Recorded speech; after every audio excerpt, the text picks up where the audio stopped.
E aí eu estou seguindo aqui com o professor e com a Vivi, e falar em educação do lado de gente que faz isso, faz disso uma vida, né? É muito bom. E eu já vou começar mostrando aqui o seu livro, O que a Vida Me Ensinou, que até outro dia a gente falou aqui desse seu livro. Eu gostei demais, fez menção.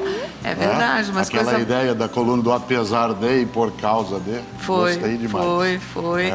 Mas eu acho que uma vida voltada para isso, né, que você faz, não só a educação, mas você é uma pessoa que faz diferença hoje na sociedade. Nós saímos às ruas para perguntar a dificuldade das pessoas na educação. E aí tem algumas perguntas para você que vocês dois vão poder me ajudar a achar uma indicação melhor para pais e alunos lá do outro lado. Roda para mim. Como eu devo lidar com um aluno que enfrenta o professor dentro da sala de aula? Essa é uma questão séria, mas ela não é sem alternativa. O que significa enfrentar? Muitas vezes enfrentar significa reagir a algo que não está gostando. Claro que a gente não pode só dar culpa aos alunos e às alunas. Agora, a família tem responsabilidade nisso, a escola tem. Um professor que recebe uma ofensa de um aluno não pode deixá-la sem algum tipo de resposta no sentido pedagógico, mas também não pode deixar de procurar qual é a causa daquilo. Ninguém é mal porque deseja enfrentar um professor. É preciso lembrar também que o adolescente, ele está grávido dele mesmo. Como assim? Um adolescente, ele vai dar à luz a um novo ele. Assim como gravidez não é doença, a adolescência também não é. Mas produz alteração hormonal, produz oscilação de humor.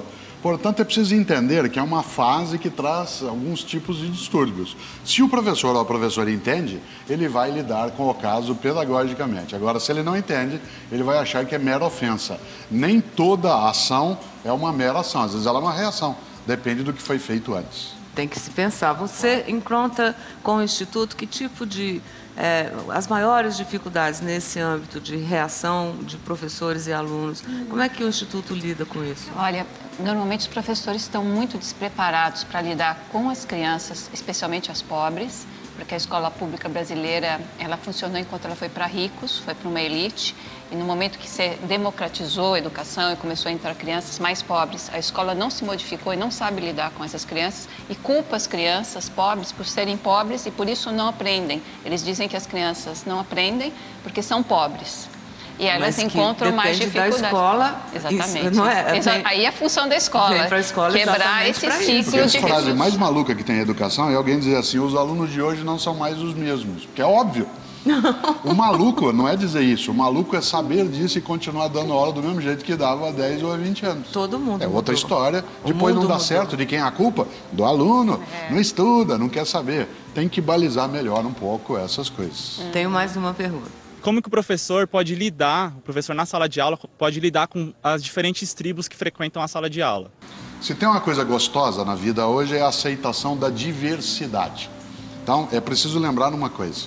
Reconhecer as diferenças não significa elogiar as desigualdades. Professores e alunos são diferentes, não são desiguais. Os alunos dentro de uma sala de aula, entre eles, têm diferenças. O que cabe ao professor? Acolher a diferença. Há uma palavra que se usa muito hoje que eu não gosto, que é tolerância. Porque tolerar dá a impressão que eu te autorizo. Assim, olha, você não é como eu, você é de outra tribo, eu te tolero, eu aguento você. Quase que dizendo assim, eu te autorizo a viver. Eu te suporto. Você não torce para o mesmo time que eu, então eu te tolero. Não é isso. Eu gosto da palavra acolher, acolhimento. Acolher a diferença significa que eu recebo o modo como a outra pessoa é em mim como alguma coisa que tem valor positivo.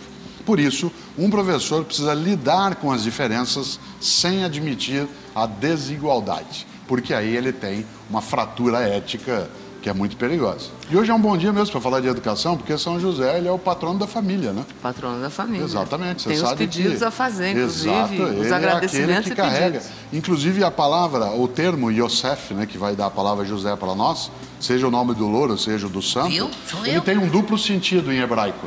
Ele significa Deus preenche de filhos ou Deus oferece-se muitos bens, muitos dons. Então é uma coisa de uma riqueza plena, o nome. José é aquele que é cheio de vida. Né? E essa é uma coisa magnífica quando a gente pensa nisso, mesmo sendo louro. Mesmo sendo louro. Como assim? Por isso que eu dou uma boa educação pro meu papagaio. Poder acolher. Todo psitacídio é perigoso. Tenho mais uma pergunta para o professor. Como eu posso ajudar meu filho na questão da ansiedade? Ele é bom aluno, ele sempre sai bem, mas ele sofre muito, é aquele sofrimento para estudar, aquelas vésperas de prova, aquela semana de prova, ele não dorme, ele fica muito ansioso. Então, como eu posso ajudar? Um menino que é ansioso, ou uma menina, talvez a família, sem querer, esteja pressionando, ou ele tem sobre si mesmo uma cobrança tão grande que ele acha que ele precisa usar todo o tempo que tem apenas para aquilo. Tem dois caminhos aí. Um é o caminho externo à escola, com acompanhamento de algum profissional da área de psicologia educacional, que vai poder ajudá-lo a administrar, né, essa cobrança que faz de si mesmo ou de si mesmo.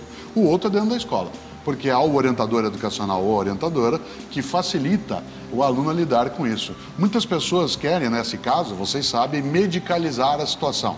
Isto é, como o menino é ansioso, e ele é por questões psicológicas, aí se dá para ele algum medicamento para ver se ele, né, tomando um antidistônico, ele fica mais maneiro, né? E isso aí é algo que você mexe só com o sintoma e não mexe com a causa. E esse livro seu é indicado para quem? Ele tem uma discussão sobre viver em paz para morrer em paz. É sobre paixão e felicidade. Mas ele tem uma pergunta na capa para a gente pensar, que é: se você não existisse, que falta faria?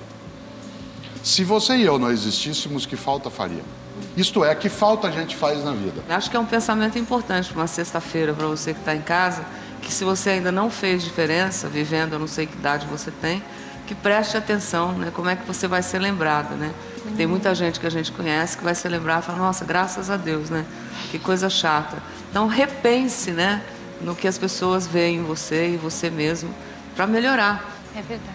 Vamos fazer uma coisa boa, né? O Ayrton deixou boas coisas, a gente pode também deixar boas coisas, né? Mas eu nunca vi ninguém, ao lembrá-lo, não dizer coisas boas. Claro que a Fórmula 1 é um esporte altamente competitivo, você cria adversários e às vezes até inimigos, né, num esporte de alta competitividade, mas, embora isso tenha acontecido, obviamente, numa prática dessa, ela desapareceu. Esse faz falta.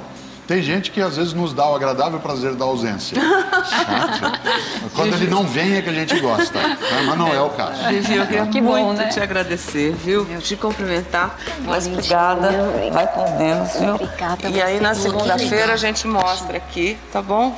O cartão que vai crescendo, que vai ficar lá para ser comemorado pro resto do ano, né? Não vai se tirar de lá. Não, mas obrigado por ter vindo. Tá? Eu que agradeço, Ana, o teu carinho, o teu apoio, essa equipe linda que você tem aqui. Bom trabalho. E o Louro, né, Louro? Valeu, parabéns pela educação, tá bom? Amém, obrigada. Professor, Obrigado, muito Vivi. obrigada. Bom, obrigado, fico Obrigado feliz. pela participação. Obrigado. Bom final de semana. Igual, teremos com alegria. Tá bom, me Professor deixa lá sua Cortella. mensagem. Ah, lá, sim, pro claro. Ayrton. Só não vou pôr jogo da velha, vou pôr jogo da idosa.